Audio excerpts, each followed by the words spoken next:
You don't travel with a basketball, do you? No. And the fact that anyone ever thought that I travel with a basketball is just like, bro, like, I know I'm a basketball player, but no, I don't travel with a basketball everywhere I go. What's going on, GQ? Kyrie checking in here, and these are my essential things. I hope there's a sense of excitement for seeing my 10 essential things. None of it's extravagant, just things that are a necessity to me. Well, the first item I can start with, I'll start with my notebook. Good old handy notebook. A lot of notes in here, a lot of ideas. And also I use it as a journal, just to jot things down. This is like business/personal, like business first. So if anyone ever gets this notebook, I don't know what I'd do. One of my other essentials is my watch. I don't usually wear a lot. Usually I don't even wear my Cartier bracelets, but I've just started wearing a timepiece. You know, this is a Rolex Sky Dweller. I had no idea in terms of, you know, what I was doing when I was just buying this. I would pay homage to my dad. He had a really nice, watch, but I actually lost it. I lost his watch, and then it had a really nice band on it, and it's just a classic band, a brown leather, and I thought it matched perfectly with kind of my personality. It's just, it pops out a little bit, but also it's really subtle and classic.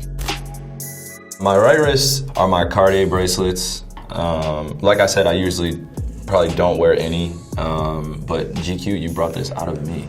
This was actually a gift to me from my dad, and I had told him how much I loved Cartier bracelets, and he gifted it to me around Christmas time. It's subtle, just like my watch, but you know, just has a few nice shiny diamonds in it.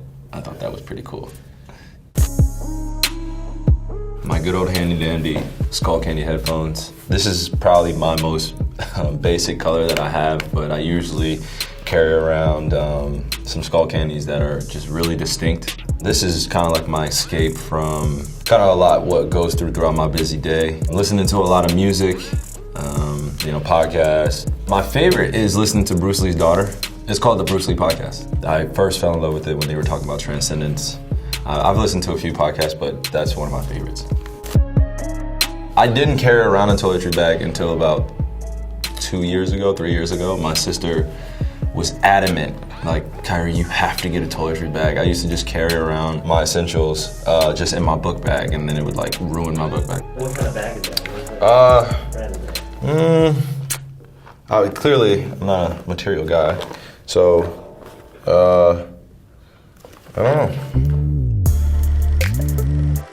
My wallet. I have this. This was given to me as a gift, made out of cork, and I thought it was pretty gnarly the way it was made. And it was a gift from a media member. He made it initially with a combination of my logo and Kobe's logo because he was a really big fan of the collaboration that we did. And then I was like, man, can you make me one with just my logo on it as well? Don't like carrying a lot around with me in terms of my wallet. It's pretty simple. And, you know, also I have my daughter right there, just as a reminder. You know, every single day. I mean, I love that little girl, so.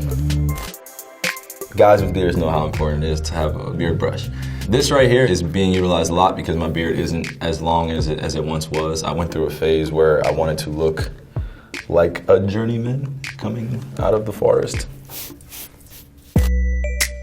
I didn't even realize how important this was, but a friend of mine, she was taking off her makeup and she was using Oxy Pads, and I was like, well, I mean, why are you using that exactly? And then I realized that, you know, it actually works for me. After a long day, or when I'm starting my day, kind of just cleaning my face before I start putting all that lotion on my face. Oxy Pads, that's pretty simple. Like I said, my essential things aren't exciting, but they're essential for my life. This one right here is my cologne. I hope no one takes it and I don't smell you next to me. But no, it's actually a great cologne by Dior. I call it Salvage. But it's kind of a great description of my personality. I am a savage. Okay, no, I'm joking. 2 sprays on the hand, dab on the neck, 2 on the wrist. For a man with melanin in his skin, this cocoa butter is just essential for me. I like to carry it around with me, you know, kind of everywhere I go. Just make sure that my skin is moisturized. So cocoa butter is just hey, I need it. Icebreakers. You never know what you're eating or, just throughout the day when you're gonna need it. A quick just, pop up a mint, and just keep your day going. I feel like when I get into certain conversations and you're chewing gum or you have to be on camera like I am now, just pop it in the mint and just kind of chewing it and then letting it dissolve rather than having gum and then I get on camera and then I have to have this indecision, do I swallow this gum or do I just spit it? And I hate swallowing gum. I hope you guys enjoyed my session with GQ going over my essential things. Like I said, they're pretty simple, but they mean a great deal to me. I'm glad that I can share them with you all and look forward to seeing you guys again.